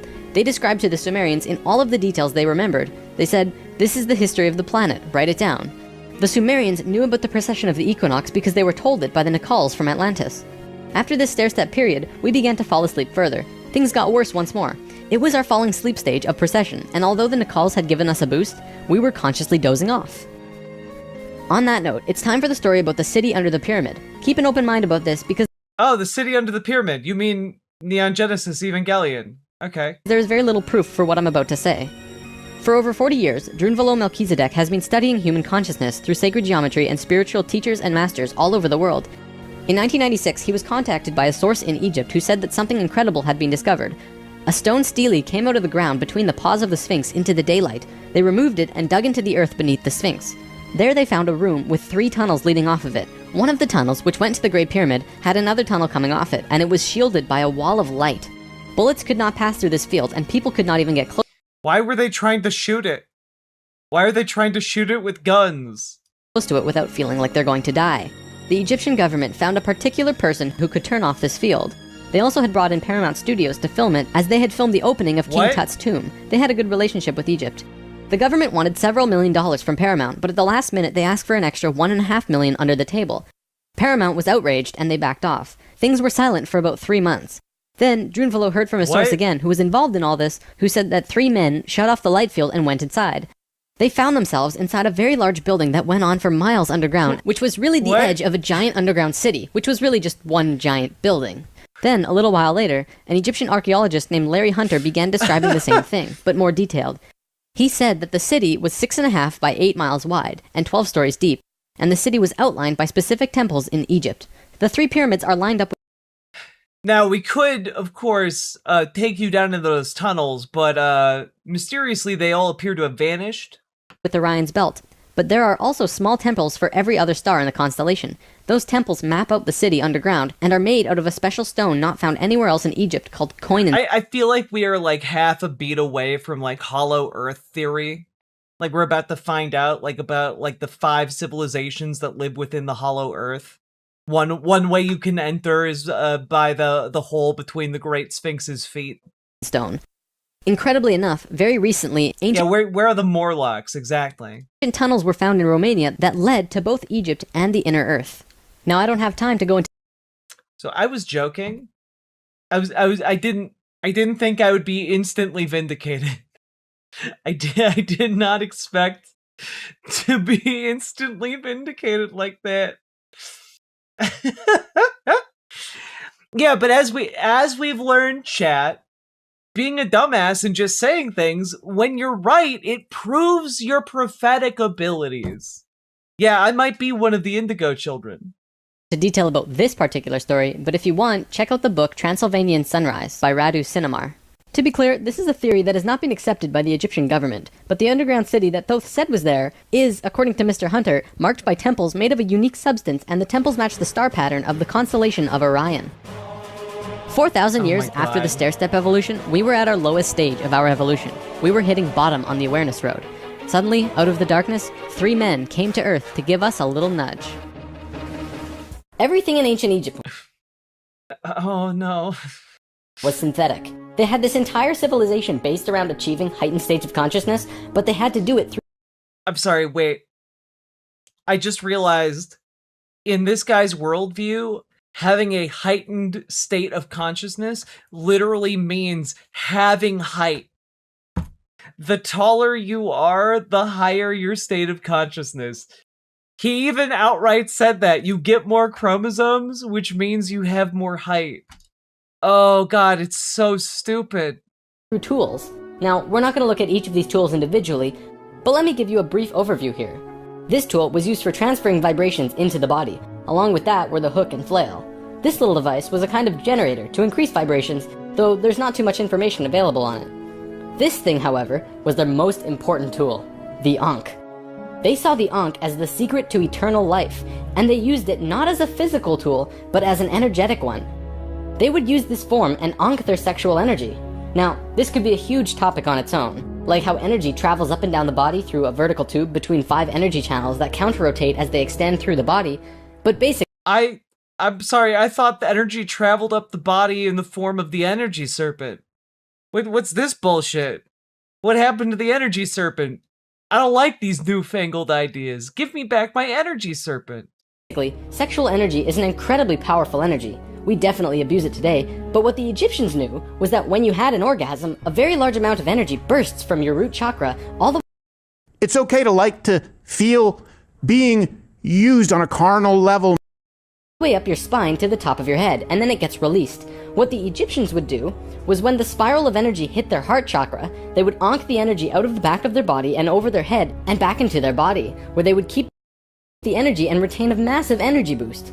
In other words, if you take a tuning fork and hit it, it will reverberate for a certain amount of time. Then, if you attach an Ankh on top of it and hit it again, it will reverberate at least 3 times longer.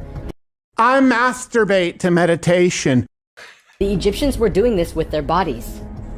Moving on, when Atlantis was first formed, the Nacals set up something called a mystery school. This is a special type of school where you learn about... What did that have to do with anything? It didn't even have anything to do with what he was talking about. He just offered all of the Egyptian orgasm information you could ever need. Okay. Alright. Ah, the worms are back! Ah! The worms are back! Consciousness, and you learn different aspects of expanding your own consciousness and eventually getting to a place where you become immortal. It usually took a very long time to achieve this state, and that's why there were only about 1,000 Nacals in comparison to the millions of Lemurians at the start of Atlantis. The first Atlantean to reach the immortal state was a man named Osiris. Ancient Egypt's mythology tells a story about Osiris, a man who was killed and cut up into pieces by his brother in an act of rage, and then the pieces were scattered.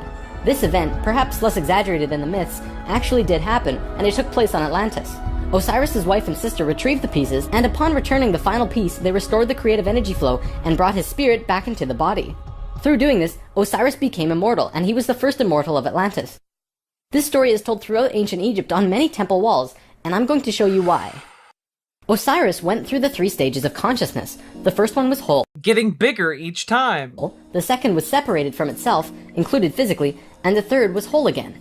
The Nacals used Osiris's understanding of how he became immortal as a template for how others could do it as well, only through I'm sorry. Osiris's understanding of how he became immortal as a Osiris gene plan. Okay. Template for how others could do it as well, only through consciousness, without needing to be cut up, of course. This eventually became what we would call the religion of Atlantis, but it was more of a deeper understanding that they were following. This template was also used in Egypt, which we will look at now. Through this stair-step evolution, we began to change from the first level of consciousness. Have you inked yourself today? Post on clarity leads to massive spiritual and mental boosts. People are aroused. I haven't seen people so aroused in a very, very long time. Into the second. Before the fall, we had incredible memories. It wasn't this vague recollection that we have now, but today we might see it as full-tilt 3D holographic memory. After the fall, we still have— I'm sorry, what the fuck does that mean? Please elaborate. Had a photographic memory and could share ththese experiences with each other, which is called dream time. It is what the time to do some dream time at you. Aborigines of Australia still have today. Through the introduction of writing, however, we began to change from the first level of consciousness into the second. We lost our incredible memories and became very separate from each other and ourselves. Thoth was the one who introduced writing, and if you look at ancient Egyptian culture, it even says, Thoth brought writing to us, as well as many other things. Now that we were in the second level, over time, things began to change, and a very serious problem developed, which if it hadn't been solved, it would have caused a major catastrophe in our own near future. Basically, in Egypt, the Ascended Masters had used Osiris's genetic coding of changing chromosomes to show others the path of ascension. They developed a system of 42 and 2 gods, with a lowercase g. They were actually called Neters. Most will recognize this one. His name was Anubis. There were 42 and 2 Neters, who were representative of human chromosomes. Each one of them showed a specific pathway of life or human experience, and people would follow these understandings to learn more about their life or their own reality. The problem developed when both Upper Egypt and Lower Egypt became more separated from themselves, and the meanings of these Neters were lost. Over time, the drawings of these Neters changed, and the meanings changed with them. People had no idea what they meant. Then, it got worse, when the Egyptian king— Those stupid, backwards Egyptians getting confused. When they were given very clear instructions by these space alien gods. Menes merged Upper Egypt and Lower Egypt into a unified country. Menes also— Called Uplow Egypt. Also merged the belief systems, so now you had 88 gods that people were fighting over to decide who was really God. This was an issue, because now they had people not knowing what to believe, completely lost, separated from their understanding of their own divinity and God. Things became separated further, people fought over which gods were really gods. Today, we look back and say, wow, they thought there were so many gods, when really, this wasn't the case at all. Even with the help from the Tat Brotherhood, we just couldn't get it right. There was one short period of Egyptian culture that most historians don't really understand. Yeah, the little alien part of Egyptian history. As it's written in ancient texts and hieroglyphs, for 17.5 years, there was a bizarre new ruler that completely changed how Egypt was run. And his name was Akhenaten. Before him, there were only kings. Akhenaten was the first pharaoh, which meant that which you will become. He was also, believe it or not, 15 to 16 feet tall. At least that's how he was always depicted, and yeah, because statues are only ever made to life size. You can't make statues bigger than how people actually are. Everyone knows that. Had an elongated skull. Both of these aspects are related to Christ consciousness. Akhenaten abolished all previous understandings of God and tried to instill a one-God understanding in everyone. After 17 years— That part's true. Akhenaten tried to establish Aten as the one true God. The majority of Egyptians revolted and Akhenaten was killed, soon to be replaced by someone else, returning to the old system. What actually happened? To correct the problem, Thoth got the help from Ai and Tia, who were the first immortals from Lemuria, and got them to mate interdimensionally to conceive a Christ consciousness being. I masturbate to meditation. Thoth said that he worked with the previous kings of Egypt to help achieve— I'm getting a lot of mileage out of these Steven Crowder sound bites. this, and Egyptologists find that Akhenaten came— Hey Jack, what the fuck is Christ consciousness? You know, honestly, it's just Dave Rubin high-level ideas. High-level ideas? Completely out of nowhere. It took some time, and there was a transitional period involving Amenhotep III, but soon Akhenaten was on the throne. Akhenaten used his time to bring Egypt back to a simple religion where there was one God, one reality. He used imagery of a sun disk to represent this. The priests in Egypt didn't like that because the religious beliefs were centered on the priests. Then he comes along and says, you don't need priests, God is within you, and you can access God from within your own selves. Well, they didn't like that. He also pulled the military back and said, don't attack unless someone else attacks first. The military didn't like him either. Plus, the people generally didn't like him, because they enjoyed worshipping their many gods. Eventually, they disposed of him. After all that, what did Akhenaten do that evidently saved humankind? Well, he developed a mystery school, with the intention of showing a small group of humans a way to ascend into the immortal state. I remember Mystery School. That was a show on PBS. They had a lady with red hair flying around, doing like Fantastic Voyage shit inside of bodies. All right? Cue Magic School Bus footage of a booty hole. What's that? Girl, that's a booty hole. Usually, it took hundreds of years to reach the level of immortality, and Akhenaten had 17 years to produce results. This was a very close call, but he did it. He actually showed 300 individuals the path to immortality in this short time. So after the general population disposed of... Yeah, Miss Frizzle was actually Thoth. A lot of people don't realize that. They get distracted by the red hair. Akhenaten, these 300 immortals would go beyond Egypt. Thoth wrote in the Emerald Tablets that after ancient Egypt ended, he brought a man... Just the cartoon slurping noises are deeply funny to me in that clip. Like, it's just very funny. ...named Pythagoras into the Great Pyramid and taught him the geometry of the universe. In Atlantis. Straight up anking it. And by it, haha, well. Let's just say.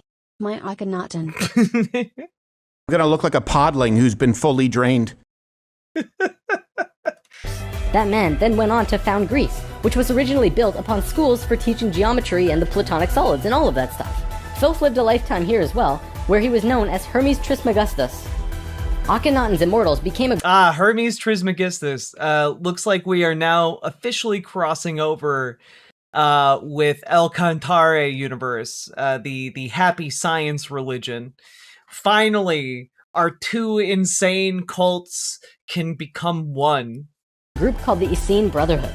They first migrated to a place called Masada in Israel. Even today, Masada is known as the capital of the Essene Brotherhood. Now get this. In this brotherhood, there were two people in particular, a man and a woman. You might have heard of them. Mary and Joseph? See, it was part of the Ascended Master's plan that they would bring in a being who would show the pathway to Christ consciousness. He would come to Earth as a second-level being, a regular Joe, and achieve Christ consciousness through the course of his life. Then, the ascension process, the transitional experience from the second to third level, would go into the consciousness grid that was still being formed. He was able to transition because he was originally from these higher levels. Guys, I gotta be honest, I'm getting a little bit lost in the weeds here, but I guess we're just talking about the way Christ was able to ascend all dimensions, or some shit. Alright. That man is known today as Jesus, although his name at that time was Yahshua ben Hur. If Yahshua had not shown up, Jesus is transdimensional.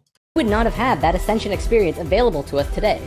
None of us would be aware that these higher levels of understanding even existed, and we would destroy ourselves. According to what Thoth said, Mary and Joseph mated interdimensionally. Mary could have been a virgin, physically, but she mated with Joseph in a way that would allow a soul from a higher reality to come down to Earth and have a human experience. Of course, they did sexual meditation. I masturbate to meditation. Usually, this is impossible to do otherwise. Through Yahshua's work, he came here just like us, a total human being, but he went through these three important stages: final death, resurrection, and ascension, and gave us these experiences so that we could access them down the road. Now, as we all know, the story of Jesus has a missing piece. He was a child, disappeared for some time, and then showed up again when he was 30. In a book called The 18 Absent Years of Jesus... This is blasphemy? Oh, it's absolutely full of blasphemy against not just Christianity, a wide variety of different religious beliefs. Jesus Christ. The leading theories about where he went was actually out east to either the Himalayan or Tibetan mountains, where he became an enlightened guru. He brought his teaching... Oh yeah, yeah, that makes sense. Jesus went and became a Tibetan monk and then came back to the Middle East. Okay, yeah, totally. Back to the world after that. If you remember from part 1, the Kundalini of the planet was residing in Tibet at that time. They were very spiritual... Pacer Praise, I think you might be getting hit with too many gay particles, because you talk about being gay more than literally anyone here, and we're full of gays. Adept people living there, and remain so today. Now, on the topic of Christ, there's something else I'd like to bring up. The Lord's Prayer.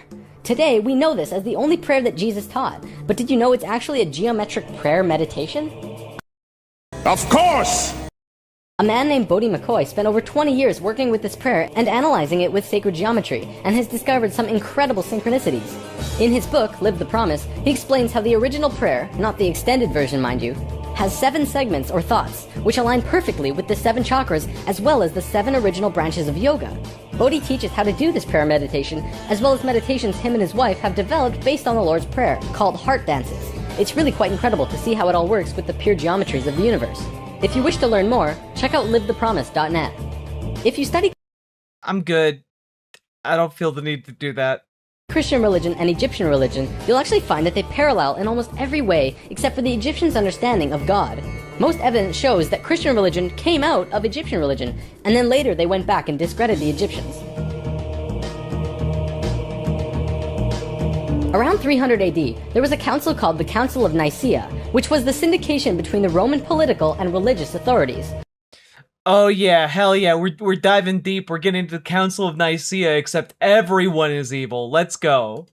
Basically, the religious leaders and political leaders realized that they could unite and impose more influence on the people and control society through their unity. It's right around this time that we begin to see the manifestation of the New Testament, which was put together from scriptures and stories, some newer and some much older, which were renewed and superimposed on the life of Yahshua ben Hur, which today we know as Jesus of Nazareth. The term Christ actually stems back from much before the Bible. It comes from the word Christala, which is a word that derives from the original 7 core audible sounds of creation. When the creation of the universe occurred, the original tones were Ka, Ra, Ya, Sa, Ta, Ha, La. I'm sorry. The original tones were Ka, Ra, Ya, Sa, Ta, Ha, La. Final donation from me.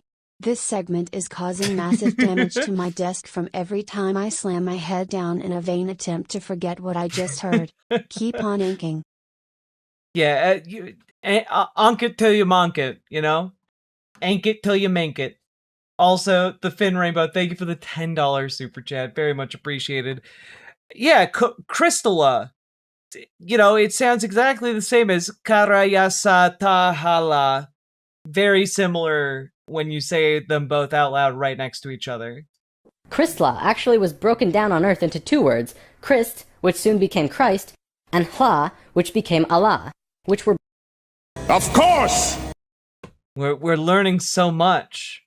You know, we're just... I am the intellectual equivalent of an assault rifle. broken down and changed through oral tradition. The symbol for Atlantis was 3 rings inside of the other. The inside were the Nakals, the middle ring were called Maya, and the outer ring were the Atlanteans. The Maya's job was communicating the messages from the inner circle out to the regular people of Atlantis. When Atlantis sank, the Maya took their knowledge, a crystal skull with memories of Atlantis, and their calendar, and went out to what today is called the Yucatan Peninsula, birthplace of the Mayan civilization. Their calendar is the most advanced, detailed calendar on the planet, and it has its roots in Atlantis. Over the last few hundred years, a group of people have slowly monopolized the... Guys, I just have to say, like... this is some of the most insane shit I've ever seen anybody say. ...entire world into what it is now. Today, there are 13 families that are among the richest families in the world. They have... and they're all Martians! ...hands in next to every organization and government, and control over 95% of the money. They control our modern world from the very tippy top. Today, we like to call them the Illuminati, except that's... Of course! Of course. Of course it's the fucking Illuminati. It's not really who they are. The word Illuminati means enlightened ones, which was established long ago as a secret society that was focused around expanding knowledge through scientific and spiritual understandings. Secret societies were not originally bad, but rather consisted of those who just kind of got it. They understood information that the average person at that time would not accept and demonize. These societies had to be kept a secret because of the control that the church had and refuted against what they wanted to explore. This is where Freemasonry originally comes from. If you do the research on the time periods, what probably happened was that the church, who had the majority of the control at the time, probably infiltrated some of these organizations to make sure that they were not creating plans to expose information and destroy the world order that they had created. This...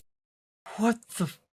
Alright, okay, we got the Freemasons, we got the Atlanteans. Are the Freemasons secret Atlanteans, or are the Freemasons and Illuminati? Are they the Hebrews that came from the future who are also space aliens? Or are they just are they just people? Like what's the deal here? I'm a little bit lost. led to the church exposing some of the societies as devil worship and blasphemous, and fear of these groups rose. Over time, many secret societies branched off by those who were corrupt or previously infiltrated by the church, and gained more control through the church and large organizations that were being established. Today, there exist 13 families around the world who pretty much own the world, with over 95% of the money and a lust for greed, power, and control. More and more information has become present lately that many of these families may have DNA that is different than the rest of the human population. Gee whiz, I wonder where he's going with this one. Look, probably a JQ coming up here, but also maybe not, I because had he no goes in idea weird trying directions. to sue Devin Stone allowed you to own the world. It's true. And you know what, Sake Tanuki? Once you own the world, there's only one place left to go. Space! It is speculated that they share DNA that was passed down from the Martian race or other species races. Oh, okay. It wasn't the space Hebrews from the future. It was just the Martians. That makes it completely unproblematic, I guess. Contain no love or emotion and are completely power-driven. This brings us to the end of the human history story for spirit science, but of course, it's not really the end. For one, we've only really scratched the surface of discussing many of these topics. Secret societies, for example, would take another 2 or 3 lessons to really get into. Plus, the human history story won't end because we're still living it, and what happens next is ultimately up to you. This story, while seemingly unbelievable and at times outrageous, does explain a lot. Think about it. We've covered the Bermuda Triangle, the face on Mars, Jesus, what the Egyptians were doing.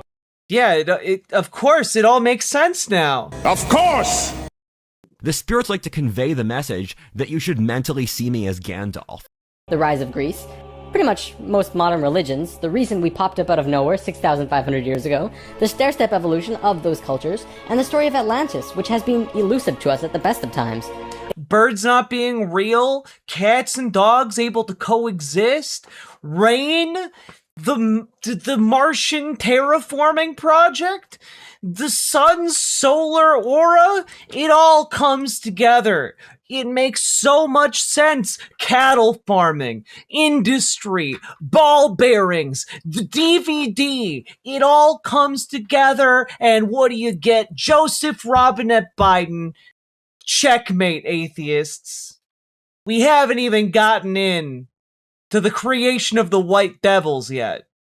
It also explains the Great Pyramids and their connection to all of the sacred sites on the planet, the Sumerian tablets, the Emerald tablets, Lucifer, and as for the Hebrews, if you read their Talmud... The rise of Greece? Oh no, not Travolta Scientology. Go Grease Lightning. I'm gonna look like a podling who's been fully drained. It actually seems to suggest that they're not from here. I'm not going to tell you to believe it, but it... wait, I'm sorry. I'm sorry. I got too lost riffing there. Tablets, the Emerald tablets, Lucifer, and as for the Hebrews, if you read their Talmud, it actually seems to suggest that they're not from here. I'm not going to tell you to believe it.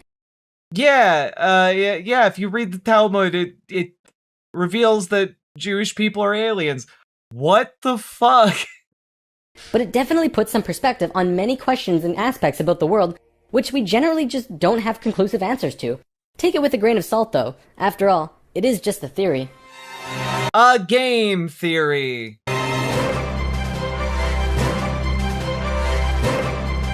It's just, look guys, it's just a theory, so if I'm wrong, no sweat.